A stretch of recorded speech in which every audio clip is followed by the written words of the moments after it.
a loop. Mm-hmm. A loop up to this. Then afterwards it comes there, out. it flows in the water. Luapula. The Luapula. Ah, great. This station it was.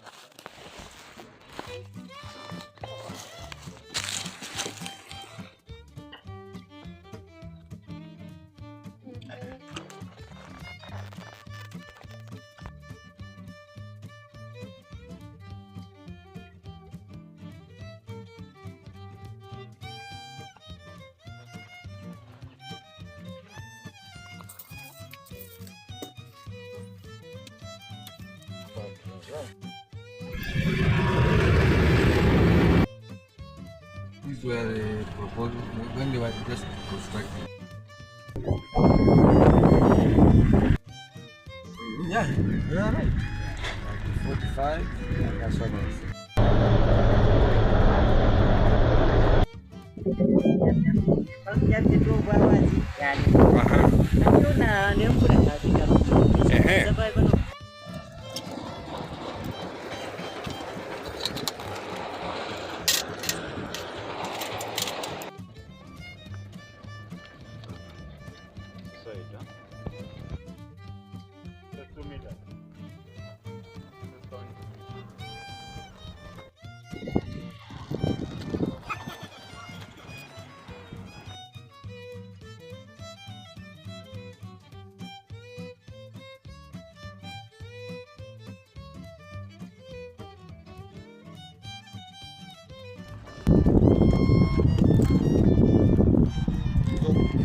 I will start lowering, right? Mm-hmm. And when it touches the water, the beam, then this is the count. The count. This is the count. It will help me to get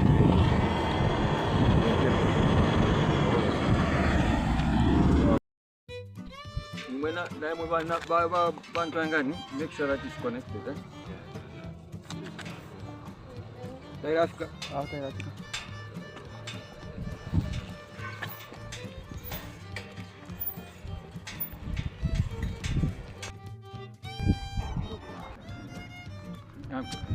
A reflection for impression.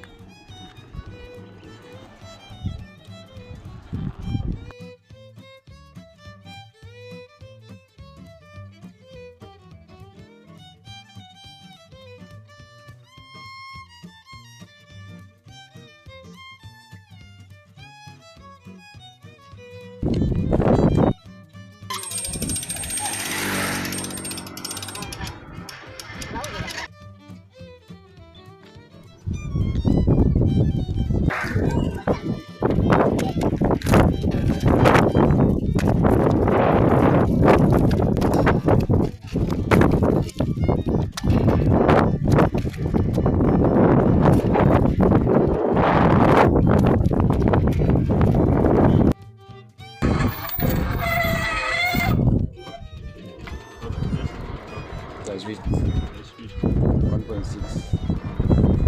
1.6.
Hello everyone, we are right on the Chembe Bridge, crossing over the Luapula River. We are just from doing echo sounding to determine the flows on this section of the river.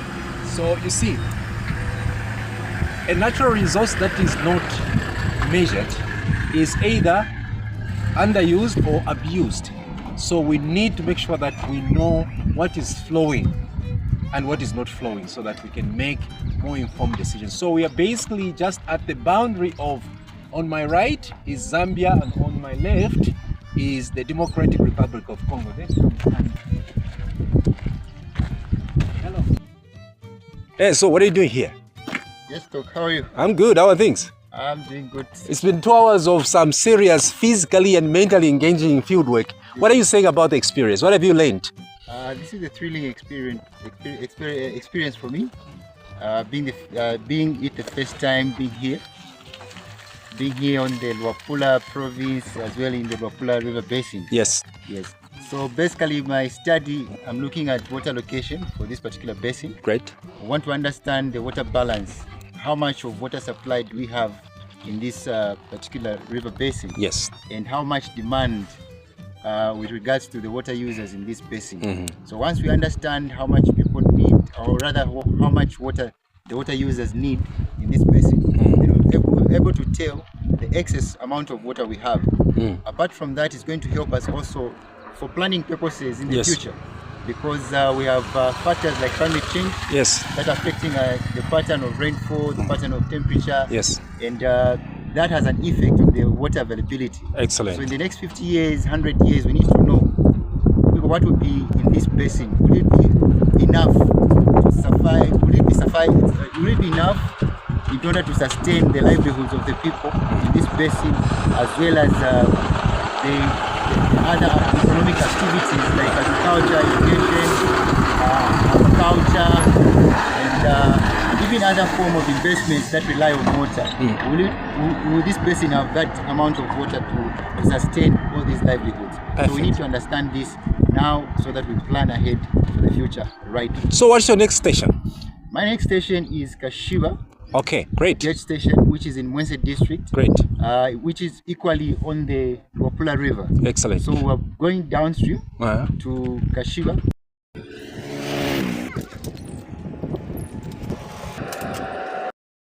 Hello everyone. We are at Kashiba Gauge Station, and what you're seeing on my right is a telemetric gauging station. It measures the flows automatically, which is very good for decision making around water resources. And down there you see my colleagues about to start doing the physical measurements of the flows on this column or along or across this column of the Luapula River. We are on the downstream of Chembe Bridge, where we also did the measurements yesterday. And we are using a different method there. We are using a Doppler water flow profiling tool, which is very handy.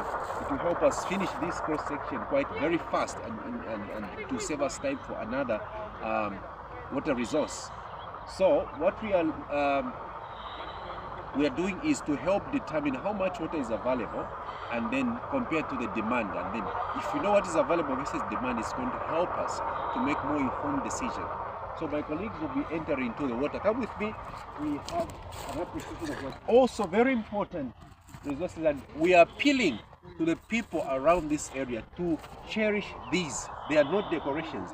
They are there to monitor how much water levels and fluctuations. And through measuring these depths every day, we are able to develop rating caves or regression models that can help us to make predictions based on the levels of water that are available. So come with me. Good. So there it was showing the maximum is 7.4. That's the maximum probable. That's nice. But the levels as we are talking are at 1.88. This is good. So and this is about 7. And we are about to start doing the flow measurements. Okay, you're just standing on. Yeah, so Mr. Kashweka, you are here trying to do the modeling of water availability versus demand. And we would love to ask a few questions. So what's the purpose of this activity and what method are you using today? All right. Good morning, viewers. The purpose of this activity for today, I'm using an ATCP. This is an acoustic Doppler, acoustic current Doppler profile, ATCP. So with this one, we're going to measure the stream flow across this section. Great. Of this river. Great. This is Kashiwa. This is Luapula River at Kashiwa. Luapula River at Kashiwa. Kashiwa Gate Station. Yes. So Kashiwa is downstream of Chembe. Yes. So the reason why we're getting this cross-section for the streams, we want to quantify the volume of water. Then with this volume of water, we're going to do a water balance with regards to the demand that the Luapula people need.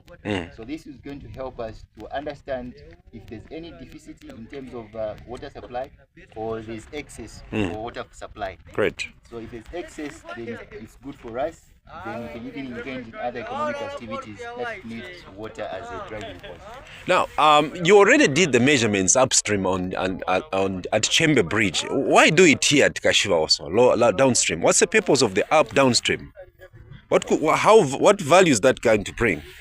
Okay, so Kashiwa is downstream of Chembe. Yes. Approximately about 300 meters or so. So in between, there are other tributaries that are discharging water into Luapula River. So by taking these measurements, I'm going to incorporate the other volumes of water coming through from other tributaries. So the volume of water here, I expect it to be higher than the other one. Excellent. Excellent. Happy to hear that.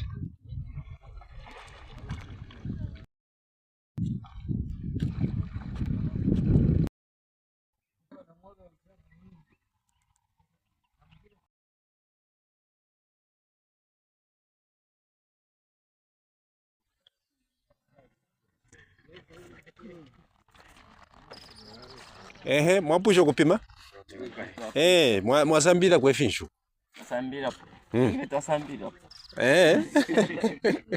Mwanu mwapanga ama lines yanga? 5. 5. How was the experience? The experience was nice and thrilling, quite thrilling. Good? Yes, and I appreciate the mechanism, or rather this the mechanism of how all these components have been put into one particular component, the ADCP, and within a few minutes you're done with your job. So we've done 5 transects. Yes. Great. Yes. You're gonna have a very strong average, I believe. Yes. So our total average for this section is 174. Excellent. 0.678 Good. cubic meters per second. Good. Sure. Good. You see, so what's the advantage of this method over the other 2 that we used already? Okay. Like maybe just 1 or 2 principal advantages of this method. The 2 principal advantages of this principle. Number 1, it is less intensive because you don't need to use the manual method. It's not labor intensive and so forth. So everything is already programmed. All you need to do is to know how to use Tough Book, do your calibration, you set up, you configure it, and you launch the boat. Absolutely. It is water into the Lake Mweru. Okay. So even this one, Luapula River, from my right, that's the upstream, flowing to my left. Yes, that's the downstream. Yes. So this water is going straight into to be discharged into Lake Mweru. Okay, great. Yes. Then, as I earlier mentioned, it's part of it's a sub-basin, and I'm interested to ensure that whoever is in the sub-basin is catered for in terms of water resources. Excellent. We are looking forward to the next station. All right, thank you so much. Thank you. This is not the only structure that we have. It's not the only hydraulic structure. At the Kalungwish River gauge station at the Orlandi village, and we're just about to start doing the measurements of flows and depth of this river profile. So I'm standing next to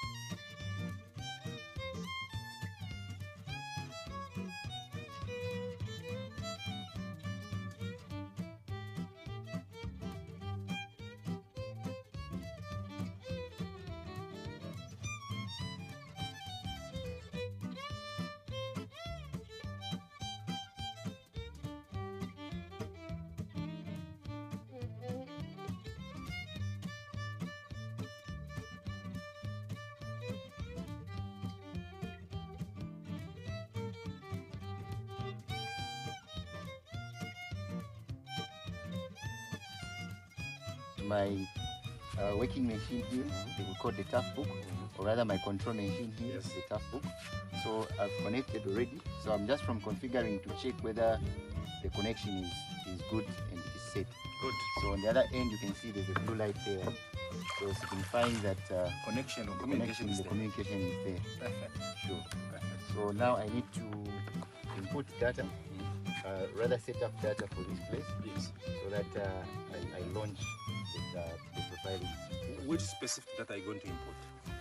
For here, I'm going to Station information. the station information. Ah, great. That's the information I'm going to put in. Perfect. The water level for today, I'm going to key in that, the name of this place. Now you see we have a glitch here to say this water level that we are seeing showing point. It's 0.6. That is showing 0.65. no. That's not 0.6. 0.64. Oh, somewhere there. It is showing 0.49 somewhere. Yes. Yes. 0.49. Showing 0.49. Yes. So. Okay. What is your comment on this? Because as far as our experience is concerned, this doesn't look like 4.5 or 4.9 or 0.49. The depth The doesn't depth look is deeper than that. Yes. What are you saying about this? Okay. From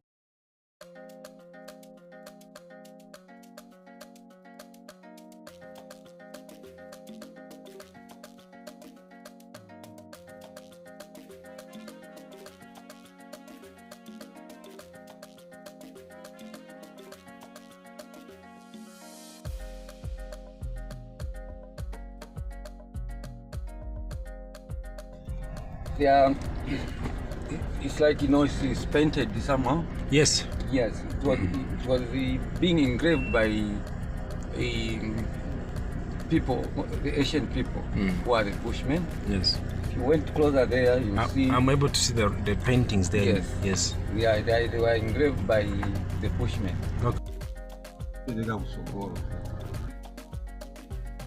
This is at Kundawika Falls. Behind me you can feel the sound of falling waters. Hundreds or if not thousands of cubics of water falling along Bush River. This is the Bush River. We have done some flow measurements downstream and we are on the upstream. So you can imagine, this is September, the first month hydrologically. Look at the flow. Have you imagined what happens here somewhere in February when we have the effective month of rainfall? Imagine how much energy we can generate just on this section of the river and how much we can help fight this ongoing load shedding. We do not need to concentrate on southern part of Zambia, which is the driest part of the country. We have plenty of such potential points where we can actually establish very powerful hydroelectric power stations. It's an appeal to all of us to think again and see how best we can exploit the water resources within the Luapula catchment. This is just one of the wasted resources here in the Luapula catchment. Kundawika Falls, ladies and gentlemen. Thank you.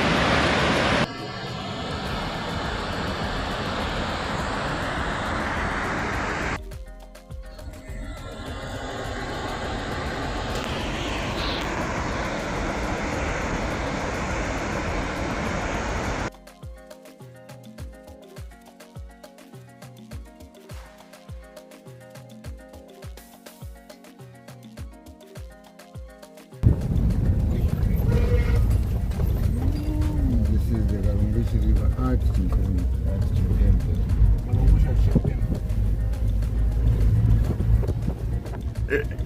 That's an overlap.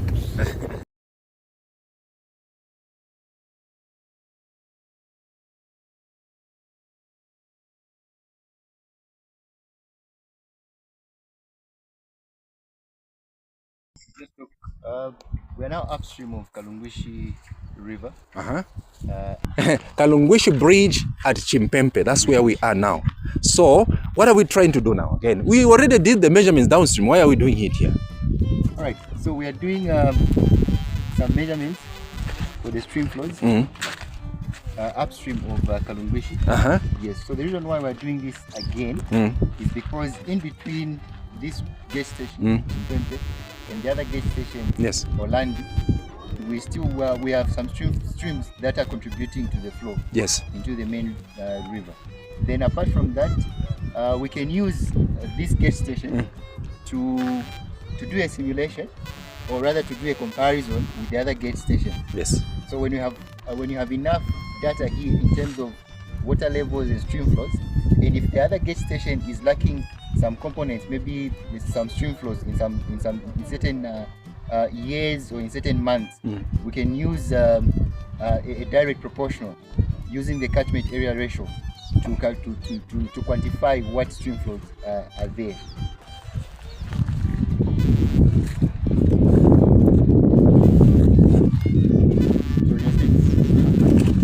Yes. Yeah, sure. As we reach that point.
Irrigating.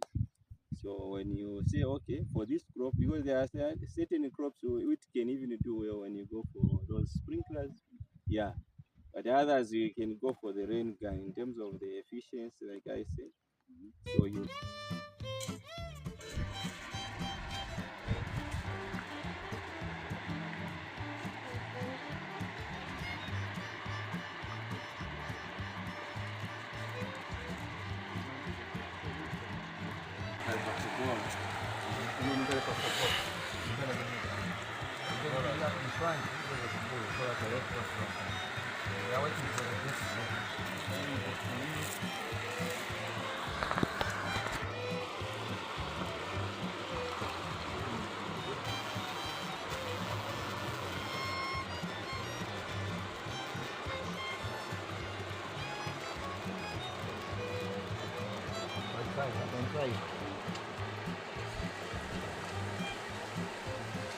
Yeah, tuko peko dai.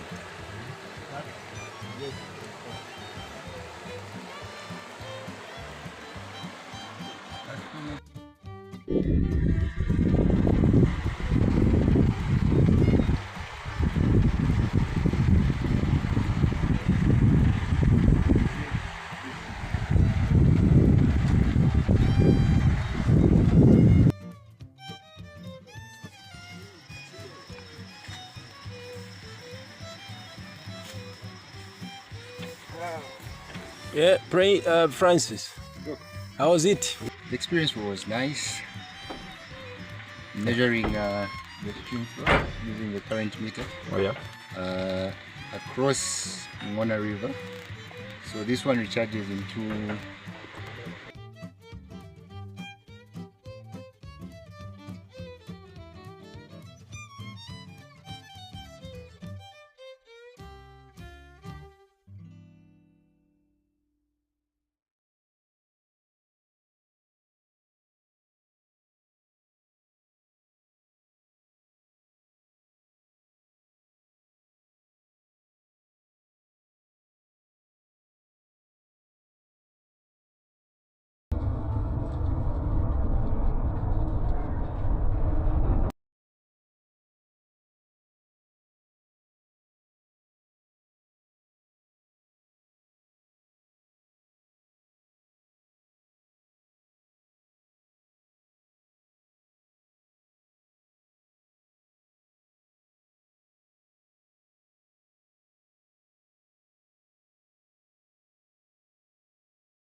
where these bushmen once lived, and as they were a nomadic type of people, they found Mwela, which had so many caves, and these caves turned into homes.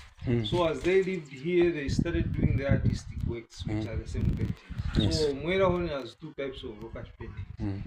So there is what we call as red anno tradition, and which is naturalistic in our syllabuses. Yes. And then the stigmatic is what we call as red geometric tradition. So these bushmen are believed to have stayed at this particular area from a period of 10,000 to 15,000 years ago. So they were using animal blood, some tree sap, some liver and clay, some even charcoal to come up with the paint that. Oh. That looks good.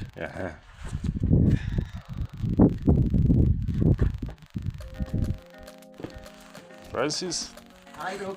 where are you coming from? I'm coming from the caves. What's the name of the cave? Mwela Caves. Mwela Caves in Kasama, northern part of Zambia. Northern province. We have just been told that it's one of the least excavated. So there's so much room for geomorphological, paleontological, geological studies here. Okay. So we need to encourage high-level studies High-level studies. to improve the information about this place. Exactly. Thank you. The clip, Yes. The clip also be helpful. Sure. Okay.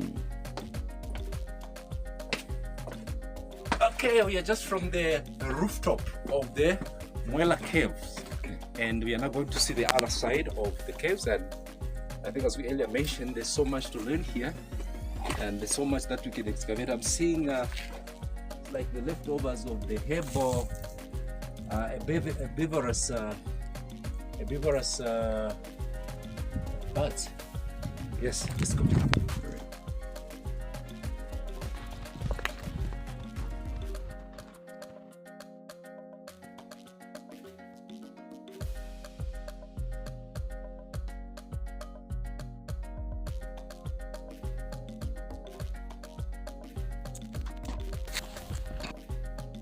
Yeah, so it's like all the species are labeled.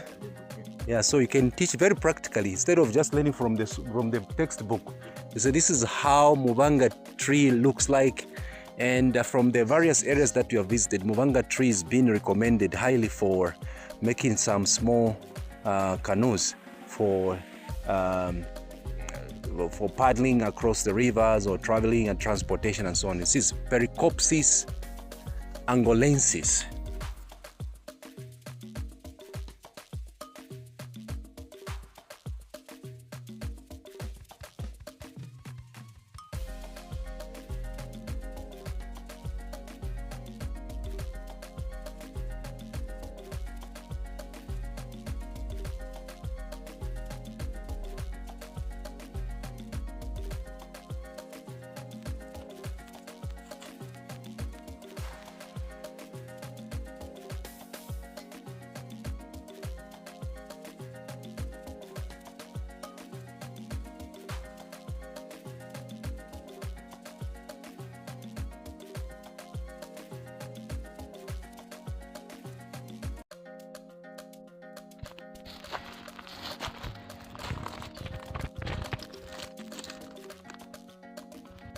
Yeah, Brescias tend to have a body like that of an elephant.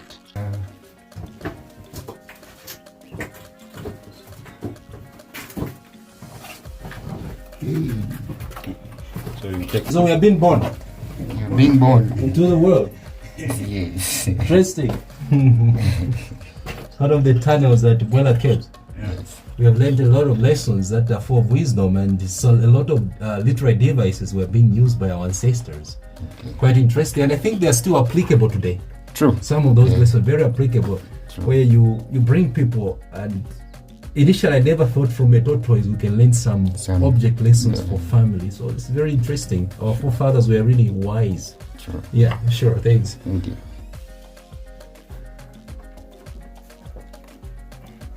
Being born again. I'm just born. Donc, It's a bug. I'm born with a bug.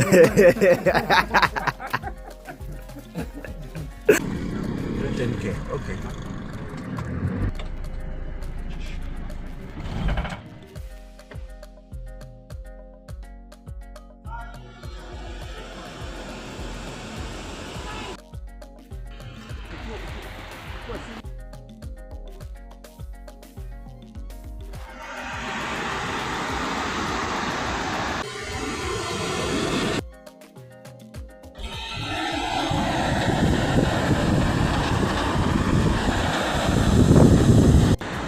There's a precipice, very dangerous. You can see for yourself. The water is falling with a lot of force.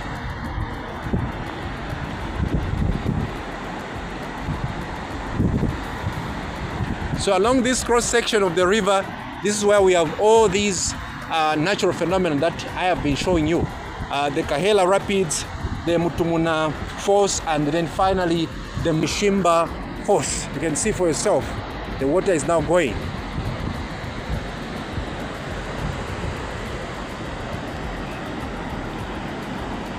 You'd want to appreciate where the water is. Seen that? Not easy. This is the top part of the other side that I was showing you. The top part. Water is falling with a lot of force, and we believe that this water can be used more sustainably to bring about national development. Downstream there, water is flowing to sustain various communities down there. This is very interesting.